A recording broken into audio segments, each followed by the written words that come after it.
नमस्कार दोस्तों, स्वागत है आपका अपने YouTube चैनल पंचऋषि क्लासेस में। मैं आत्कर्ष वाइश ने एक बार फिर से स्वागत करता हूँ आपका। लास्ट वीडियो में हमने जो बात करी थी वो बात करी थी देशांतरों के बारे में, देशांतर यानी कि लॉन्गिट्यूड के बारे में। आज हम जो बात करेंगे वो बात करेंगे अवस्थिति और विस्तार। यानी कि आज मैंने आपसे लास्ट वीडियो में कहा था कि अगली बार जब हम वीडियो आएगी या अगले जब हम लेक्चर लेंगे उसमें इंडिया के अंदर हम जाएंगे कि इंडिया की जो अवस्थिति है, जो उसका विस्तार है, वो कहाँ से कहाँ तक कैसे कैसे क्या है। आज की वीडियो इम्पॉर्टेंट है। क्यों इम्पॉर्टेंट है? क्योंकि हम आज इंडिया के बारे में बेसिक जो होती है और वो बहुत ज़रूरी है नॉलेज लेना। उसका कारण ये है कि अगर आप आगे जब फिजिकल ज्योग्राफी जब पढ़ेंगे, भौतिक भूगोल, तो उसमें जब हम आपको अक्षांश और देशांतर बताएंगे तो उसमें आपको समझ में आना चाहिए कि अक्षांश और देशांतर होते क्या हैं, क्या चीज़ हम बोल रहे हैं। इसी वजह से ही जो हमने आपको पहले अक्षांश पढ़ाया उसके बाद देशांतर पढ़ाया, यही मेन कारण था। आज बात करेंगे आपसे कि पूर्वी देशांतर, पश्चिमी देशांतर, पश्चिमी अक्षांश, उत्तरी अक्षांश, दक्षिणी अक्षांश, तो इस तरीके से आपको सब चीज़ नॉलेज रहेगी कि हम क्या कह रहे हैं क्या नहीं कह रहे हैं। ठीक है, कि पूर्वी देशांतर क्या है, पश्चिमी देशांतर क्या है, उत्तर अक्षांश क्या है, दक्षिण अक्षांश क्या है, तो ये सब चीज़ें आपको समझ में आएंगी। इसलिए ही यही मेन कारण था कि हमने आपको अक्षांश और देशांतर को एक पर्टिकुलर एक वीडियो बनाई जिससे कि आपको सारे डाउट क्लियर हो। और अभी तक अगर आपने उसको नहीं समझा है तो उसको समझें, क्योंकि फिर आपको ये वीडियो समझ में नहीं आएगी कि हम क्या अक्षांश क्या कह रहे हैं, इतने 1 डिग्री, ये सब आपको सब माइंड से स्लिप हो जाएगा, सब कुछ नहीं पाएगा। तो अगर अभी तक आपने हमारी पहली वीडियो नहीं देखी है, इससे पहले और उससे पहले यानी अक्षांश और देशांतर की वीडियो नहीं देखी है, तो उसको पहले जाके देखिए, उसके बाद इसको समझ में आएगा। ठीक है, और वीडियो को स्किप ना करिएगा। तो ज़्यादा देर ना करते हुए हम बात करते हैं इंडिया की अवस्थिति और विस्तार। तो आज का जो टॉपिक है वो है अवस्थिति और विस्तार।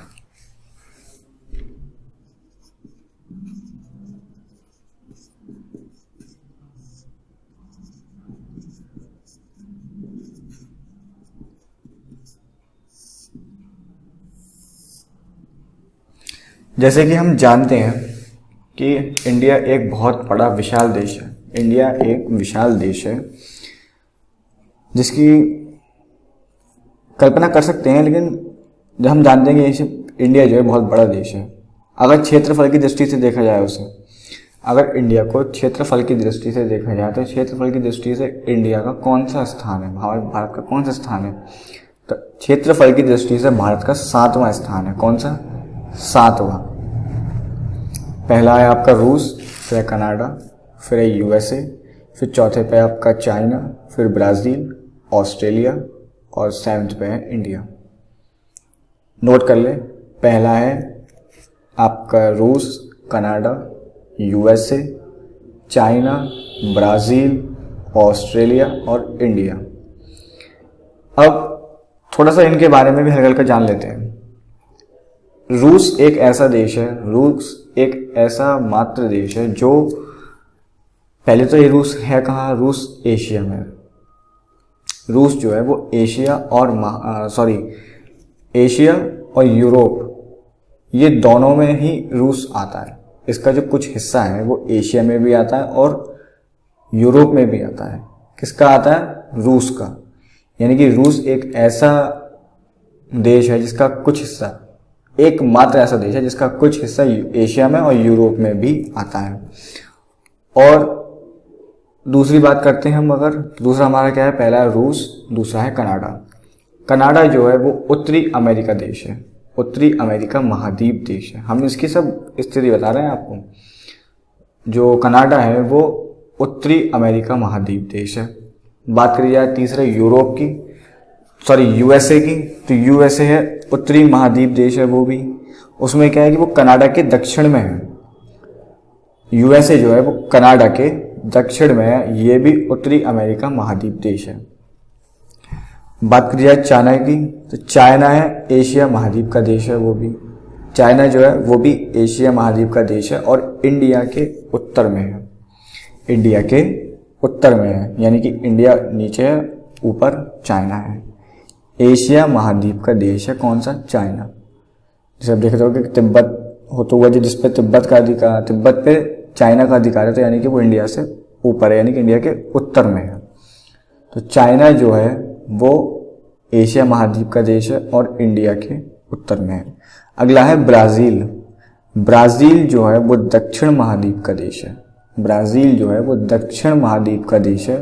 और अगर बात किया जाए कि ये जनसंख्या के आधार पर इसका कौन सा स्थान है, यहाँ बात हो रही है क्षेत्रफल के आधार पर। अगर हम बात करें जनसंख्या के आधार पर किस ब्राज़ील का जो स्थान है वो कौन सा, तो ब्राज़ील का स्थान जनसंख्या के आधार पर भी 5वां स्थान है और वहीं यूएसए का स्थान भी 3रा है जनसंख्या के आधार पर। फिलहाल हम बात अभी यहाँ पे क्षेत्रफल की बात कर रहे हैं, तो हम जनसंख्या की बात अभी नहीं करेंगे। जब हम सेंसस पढ़ेंगे यानी कि जनगणना पढ़ेंगे तब हम इस बात का को जिक्र करेंगे कि कौन सा स्थान किसका जनसंख्या के आधार पर क्या क्या है। फिलहाल ब्राज़ील का 5वां स्थान है। ये एशिया महाद्वीप का देश है, दक्षिण महाद्वीप का देश है और जनसंख्या आधार पर भी ये 5वां स्थान प्राप्त करता है। अगला है ऑस्ट्रेलिया, जिसको ओशिनिया भी कहा जाता है। ये दुनिया का सबसे छोटा महाद्वीप है। ये दुनिया का सबसे छोटा महाद्वीप है।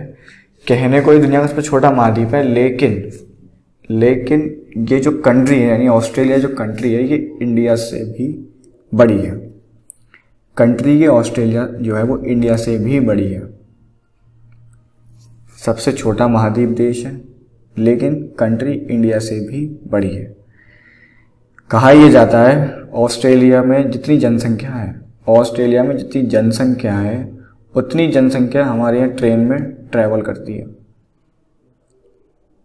बड़ा देश है लेकिन जनसंख्या कम है। कंफ्यूज मत होना, देश बड़ा है यानी कि बहुत विस्तार से फैला हुआ है, जनगणना कम है, जनसंख्या कम है वहाँ की। ये बात समझने वाली है, ठीक है। और लास्ट आता है हमारा इंडिया। तो इंडिया के बारे में कुछ चीज़ें हैं वो नोट करते चलें। मैंने वैसे आपको ये सब चीज़ जो बताया मैंने, रूस, कनाडा, चाइना, ब्राज़ील, यूएसए, ये सब के बारे में मैंने बोला अभी, इनको नोट करते चला हैंड टू हैंड। अगर इंडिया की बात करें कि साहब इंडिया कौन सा देश है, इंडिया कहाँ का देश है, कैसा क्या है, तो इंडिया जो है वो भी जैसे आपको पता होना चाहिए इंडिया भी एशिया महाद्वीप का ही देश है। इंडिया एशिया महाद्वीप का ही देश है।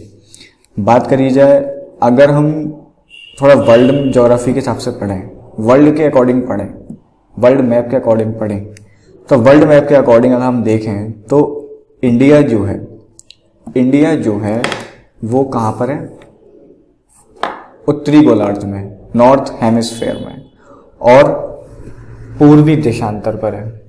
नॉर्थ हेमिस्फेयर यानी उत्तरी गोलार्ध और पूर्व देशांतर यानी कि वेस्टर्न लॉन्गिट्यूड में स्थित है। कैसे है ये आपको बताते हैं, समझाने की कोशिश करते हैं, डायग्राम समझेंगे। मैंने बताया था कि मान लीजिए ये है आपका ग्लोब यानी कि पृथ्वी, ये है आपका इक्वेटर। अब मैंने बताया था कि उत्तरी गोलार्ध में है और पूर्वी देशांतर पर है। तो मैं आपको बता दूं कि इंडिया की जो कंडीशन है वो लगभग ये है। इंडिया यहां पर है,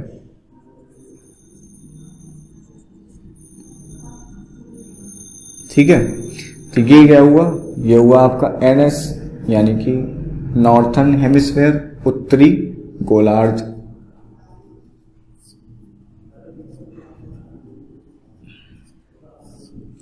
ये क्या हुआ आपका उत्तरी गोलार्ध। और मैंने क्या बताया था कि पूर्वी देशांतर पर है, यानी कि पूर्वी देशांतर का मतलब क्या हुआ, हमने बताया था कि हमने लंदन के पास स्थित ग्रीनविच रेखा को 0 डिग्री देशांतर रेखा माना था, यानी कि ये 0 डिग्री देशांतर रेखा माना था इसको। और मैंने कहा था इसके पूर्व वाले जो होंगे, यानी कि ये इंडिया इसके पूर्व में है, तो ये क्या हो गया पूर्वी देशांतर, यानी कि ऐसे इस तरीके से कुछ रेखाएं बनेंगी।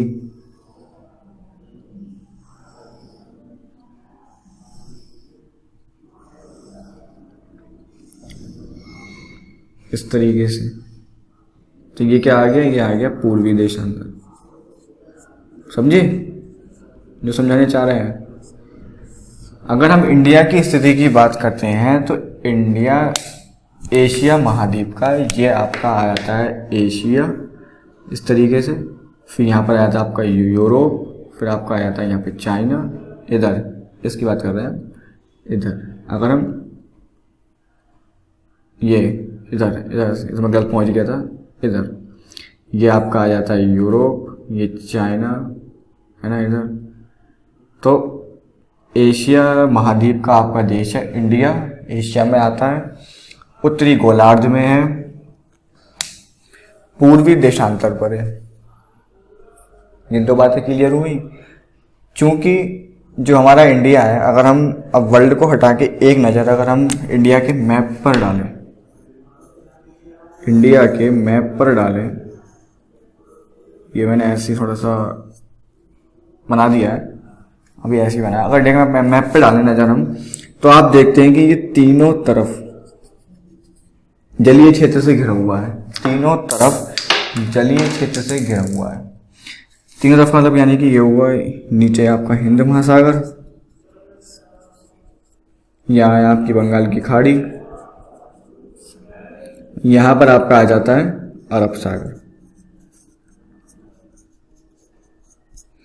तो क्या क्या पता चला हमें कि हमारा जो इंडिया है वो उत्तरी गोलार्ध में है और पूर्वी देशांतर पर है, तीनों तरफ से जलीय क्षेत्र से घिरा हुआ है, अरब सागर, हिंद महासागर और बंगाल की खाड़ी से।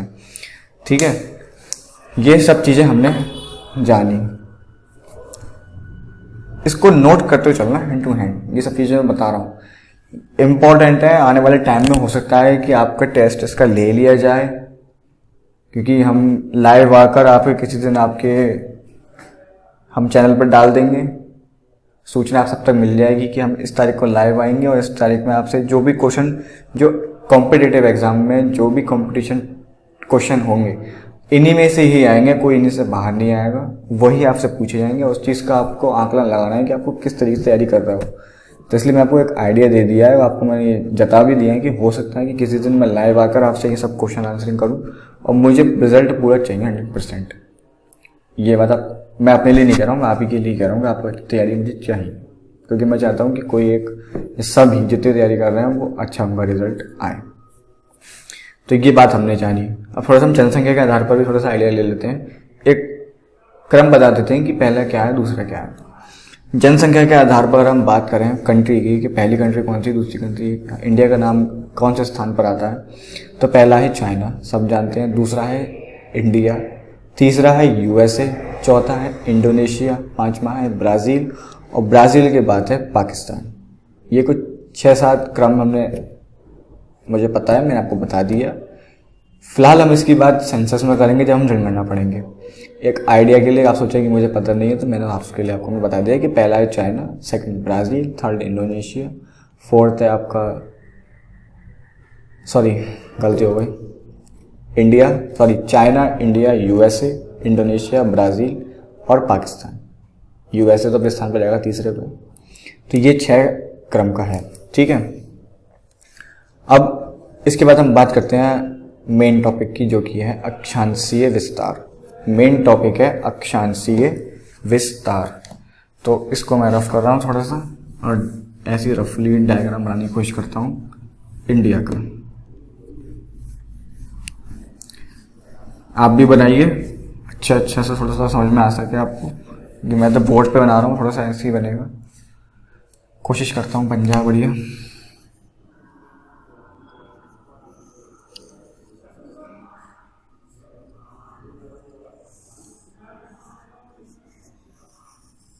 समझाने लायक बन जाए।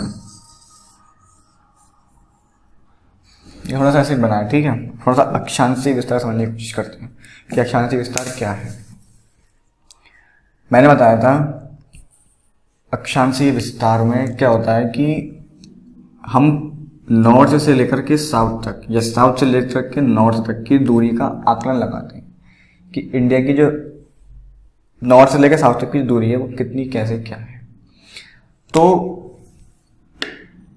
इंडिया की नॉर्थ एंड साउथ तक का जो अक्षांशीय विस्तार है, यानी कि यहाँ पे जो अक्षांश पड़ेगा, यहाँ पे जिस ग्लोब पर हम यहाँ पे अगर ग्लोब लेके चलते हैं, तो ग्लोब पर जो इंडिया है उसकी ये वाला जो अक्षांश है वो उसका पॉइंट क्या होगा, तो उसका जो पॉइंट है आपका अक्षांश है तो वो है 8 डिग्री 4 मिनट नॉर्थ से लेकर के 37 डिग्री 6 मिनट तक।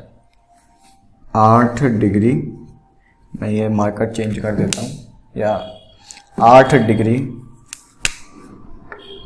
4 मिनट नॉर्थ से 8 डिग्री 4 मिनट नॉर्थ से 38 डिग्री 6 मिनट नॉर्थ तक, सॉरी 37 डिग्री नॉर्थ तक। अब आपके मन में क्वेश्चन होगा कि ऊपर वाला नॉर्थ तो समझ में आता है लेकिन नीचे वाला नॉर्थ समझ में नहीं आ रहा, तो आपके समझने के लिए ही मैंने ये डायग्राम बना रखा है रफली। देखिए इसमें क्या आपको समझ में आ रहा है कि कुछ दक्षिण वाला मैटर इसमें कुछ होगा? क्या आपको कुछ ऐसा समझ में आ रहा है कि दक्षिण वाला मैटर कुछ आ सकता है? क्यों? क्योंकि देखिए इक्वेटर से ऊपर मैंने आपको बताया कि इंडिया की स्थिति है, इक्वेटर से ऊपर इंडिया है, जिसमें कि मैं समझता हूँ दक्षिण का तो नाम आता ही नहीं है, आ ही नहीं सकता कि दक्षिण यहाँ पर है। यानी कि 8 डिग्री 4 मिनट नॉर्थ से 37 डिग्री 6 मिनट नॉर्थ तक आपका इंडिया का उत्तरी अक्षांश है। क्या है? उत्तरी अक्षांश। तो ये बात क्लियर हुई कि मैंने नॉर्थ क्यों लिखा है ऊपर और नीचे। ऊपर समझ में आता है लेकिन नीचे क्यों लिखा है। ठीक, पहला पॉइंट। अब अगर हम बात करें कि सबसे उत्तरी बिंदु जो है, इसका सबसे उत्तरी बिंदु जो है उसका नाम क्या है, तो उत्तरी बिंदु का जो नाम है उसको आप नाम नोट करें, वो है इंदिरा कॉल। भारत का सबसे उत्तरी बिंदु, नॉर्थ पॉइंट।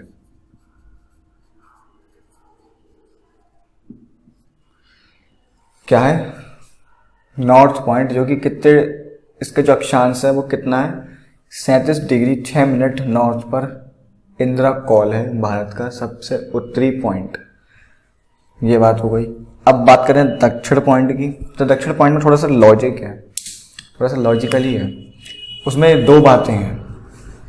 एक बात ये है कि भारत की मुख्य भूमिका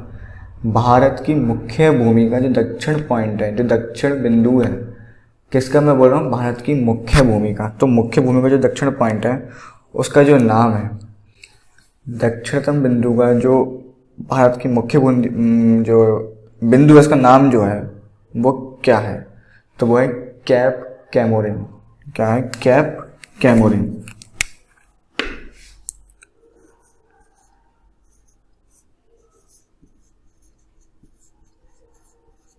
मैंने दक्षिण भारत का जो दक्षिण बिंदु बोला वो भी भारत की मुख्य भूमिका, तो मैंने भारत की मुख्य भूमि क्यों बोला? ये समझ में कुछ आया या नहीं? नहीं समझ में आया तो समझा रहा हूँ। आपको बताया, जब मैप जब पढ़ते हो आप इंडिया, तो आपको ये पता है कि इंडिया के मैप के बाहर कुछ पॉइंट इस तरीके से बने होते हैं। हमारे पास छोटे छोटे द्वीप भी हैं, इंडिया के छोटे छोटे द्वीप भी हैं, है नहीं है? वो भी भारत के हिस्से में ही आते हैं। अगर हम उसके अकॉर्डिंग देखें तो ये वाला पॉइंट आ रहा है दक्षिणतम, तो ये वाला जो पॉइंट है दक्षिणतम, वो वाला क्या है? यहाँ पे एक द्वीप है ग्रेट निकोबार, और यहीं का एक पॉइंट है इंदिरा पॉइंट। तो यानी कि हमारे लिए दो चीज़ें यहाँ पर समझने वाली हैं। वो क्या है कि भारत की मुख्य भूमि का जो दक्षिण पॉइंट है, जो दक्षिणतम बिंदु है, वो है कैप कैमोरिन। और भारत का दक्षिण बिंदु जो है, वो है इंदिरा पॉइंट। क्योंकि दक्षिण में सबसे नीचे जो है, अगर दक्षिण में देखा जाए तो ग्रेट निकोबार है। क्या है? ग्रेट निकोबार। और भी द्वीप हैं ये हम फिजिकल ज्योग्राफी में पढ़ते हैं, उसका क्या नाम है यहाँ पे, कैसे क्या है। लेकिन तब भी यहाँ पे Andaman south Andaman, middle Andaman, car Nicobar और मिडल निकोबार, लिटिल निकोबार, इस तरीके से यहाँ पे द्वीपों के नाम हैं। सबसे लास्ट में आता है ग्रेट निकोबार, जो मैं आपको थोड़ी समझे मैंने इसलिए बताया क्योंकि मुझे यहाँ की आपको लोकेशन बतानी थी कि सबसे दक्षिणतम पॉइंट जो है, सबसे दक्षिणतम बिंदु जो है वो क्या है। तो वो है ग्रेट निकोबार में ही एक पॉइंट है, इंदिरा पॉइंट। बात करी जाए कि इसका ये कितने अक्षांश में है या ये इसका कितना अक्षांश है, तो ये 6 डिग्री 45 मिनट पर है। कितना है, या एक बात तो समझते हैं कि ये था हमारा कैप कैमोरे। अब ग्रेट निकोबार इससे भी नीचे है, ये वाली लाइन में हो सकता है। तो ये वाला कितने में है, 6 डिग्री पर है। कितने पर है, 6 डिग्री 45 मिनट पर। इंदिरा पॉइंट का जो अक्षांश है वो 6 डिग्री 45 मिनट पर स्थित है।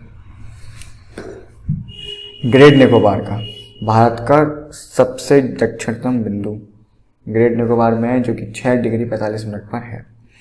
अब अगर हम बात करते हैं अगले पॉइंट की, तो अगला पॉइंट है कि यहाँ से यहाँ तक की जो दूरी है वो कितनी होगी, कितने किलोमीटर दूरी होगी। तो जैसे कि मैंने अक्षांश में बताया था कि प्रत्येक दो अक्षांशों के बीच की दूरी कितनी थी, 111.3 किलोमीटर। तो उसी के बेस पे जो यहाँ की जो कैलकुलेशन निकल कर आती है वो निकल आती है 3214 किलोमीटर। 3214 किलोमीटर किस बेस पे निकाली हमने ये कैलकुलेशन, 3214 किलोमीटर जो निकाली है वो किस बेस पे निकाली है। तो वो जो हमने निकाली है, तो हमने जो यहाँ की कैलकुलेशन कर रहे थे वो जो जिस बेस पर इसकी ये वाली गणना की गई है वो किस बेस पर की गई है वो समझिए। ऊपर का कितना है, 37 डिग्री 6 मिनट और नीचे 8 डिग्री 4 मिनट। 6 में से 2 गए, 4 गए 2 मिनट और 37 में से 8 गए 29, यानी कि लगभग 29 डिग्री के बराबर बैठ रहा है। लगभग यहाँ से भारत का अक्षांशीय विस्तार, नॉर्थ से साउथ तक का जो अक्षांशीय विस्तार बैठ रहा है, उत्तर का जो बैठ रहा है अक्षांश, वो कितने अक्षांश से फैला हुआ है भारत का जो अक्षांशीय विस्तार है नॉर्थ से लेकर साउथ तक का, वो फैला हुआ है लगभग 29 डिग्री के अक्षांश पर। अब इसकी कैलकुलेशन आप 11 से कर दो, 111 से 111 की 29 से 9 9 9 2 2 2 तो 9 11 और 12 और 3, तो लगभग 32 19 और यहाँ पर 32 14, लगभग यही बैठ जाता है। तो इस बेस पर हमने इसकी कैलकुलेशन ये निकाली, समझे कि ये 3 2 1 4 32 14 किलोमीटर हमने बोल दिया, ये ऐसे ही नहीं बोला, ये आई है कैलकुलेशन। ये वाला पॉइंट क्लियर हो गया। यानी कि नॉर्थ से साउथ तक का जो अक्षांशीय विस्तार जो भारत का फैला हुआ है वो हम देखते हैं कि 29 डिग्री पर फैला हुआ है अक्षांशीय विस्तार। लैटिट्यूड एक्सटेंशन, यहाँ पे लैटिट्यूड की बात खत्म होती है। अब बात करते हैं हम देशांतरीय विस्तार की। तो देशांतरीय विस्तार जो है उसको समझिए कि वो क्या कहना चाह रहा है। देशांतरीय विस्तार में क्या क्या चीज़ें हैं। भारत का जो पश्चिमी जो है देशांतर, भारत का पश्चिमी देशांतर जो है पश्चिम से पूर्व तक का, वो है 68 डिग्री। पश्चिम से पूर्व तक की बात हो रही है, तो 68 डिग्री 60 मिनट ईस्ट से 97 डिग्री 8 मिनट पर है। 97 डिग्री 25 मिनट ईस्ट तक है। वो वही वाली बात मैंने जब बताई थी अभी कि यहाँ पे ईस्ट क्यों, फिर यहाँ पर भी ईस्ट, यहाँ पर डब्ल्यू क्यों नहीं, यानी कि वेस्ट क्यों नहीं। तो जैसे कि आप देखिए कि मैंने अभी बताया था कि ये है ग्रीनविच रेखा और यहाँ पर है इंडिया। यहाँ पर तो हम बात कर ही नहीं रहे, तो यहाँ पर तो डब्ल्यू का होना तो नामुमकिन है, यहाँ पर तो डब्ल्यू होगा ही नहीं, है कि नहीं। 68 डिग्री यानी कि ये 1 है, तो ऐसे यहाँ पे 2 आया होगा, यहाँ पे 3, यहाँ 4, यहाँ पे 68 आया होगा। फिर यहाँ पे 97, ये आया हुआ 97 डिग्री, ये वाला पॉइंट 97 डिग्री वाला होगा। तो भारत का जो पूरा देशांतर ये जो विस्तार है वो 68 डिग्री 7 मिनट से लेकर 97 डिग्री 25 मिनट पूर्व की ओर है। अब जैसे कि हम सारी चीज़ें इसमें यहाँ पे जानी थी, वही सारी चीज़ें हम यहाँ जानेंगे कि यहाँ वाले पॉइंट का क्या नाम है, यहाँ वाले पॉइंट का क्या नाम है। तो बात करी जाएगा यहाँ वाले पॉइंट की कि 68 डिग्री 7 मिनट पे जो पॉइंट है, यानी कि पश्चिम का जो छोर है वो पश्चिमी छोर क्या है। तो पश्चिमी छोर की बात करें तो पश्चिमी छोर है गौर माता। पश्चिमी छोर का क्या नाम है, गौर माता। यहाँ वाले गौर का नाम, पश्चिमी छोर का नाम है गौर माता। पूर्व की बात करें तो ये है किबीथू। किबीथू ये आपका आता है अरुणाचल प्रदेश में,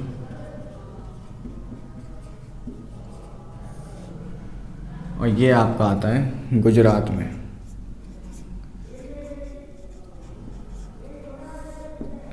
ये आपका किस में आता है, गुजरात में। ये आपका आता है अरुणाचल प्रदेश में, ये आपका आता है गुजरात में। सेम वही चीज़ यहाँ से यहाँ तक की जो दूरी होगी वो कितनी होगी, लगभग अगर आप एक अनुमान लगाएं, हमने यहाँ से यहाँ तक आने के लिए जो डिग्री जो थी वो कितने डिग्री में था, 29 डिग्री और शायद 2 मिनट में था। विस्तार, अक्षांशीय विस्तार। अब हम बात करें अगर ये वाले कि यहाँ से यहाँ तक की दूरी कितनी होगी, तो वो लगभग बैठेगी, उसी बेस पे बता देंगे 2933। अब आप ये कहेंगे कि सब यहाँ पे तो आपने कैलकुलेशन करके बता दी, लेकिन यहाँ पे कैलकुलेशन करके नहीं बताई। वो चीज़ मैंने आपको ये पॉइंट पहले ही क्लियर कर दिया था, अगर आपने ध्यान से समझा हो तो, और अगर वीडियो को सही से देखा हो तो। क्या था, फिर से दोबारा बोलता हूँ, कोई दिक्कत नहीं है। हमने ये देखा था कि देशांतर जो थे वो लंबाई में समान नहीं थे, लंबाई में एक समान नहीं बैठ रहे थे। जैसे जैसे वो ध्रुवों की ओर आ रहे थे वैसे वैसे उनकी जो लंबाई थी वो कम होती जा रही थी आपस में। जैसे जैसे वो जा रहे थे ध्रुवों की, उनकी लंबाई बढ़ती जा रही थी। लेकिन जो भूमध्य रेखा पर वो एक समान थे, भूमध्य रेखा पर वो एक समान थे। तो उसी बेस पर उनकी जो कैलकुलेशन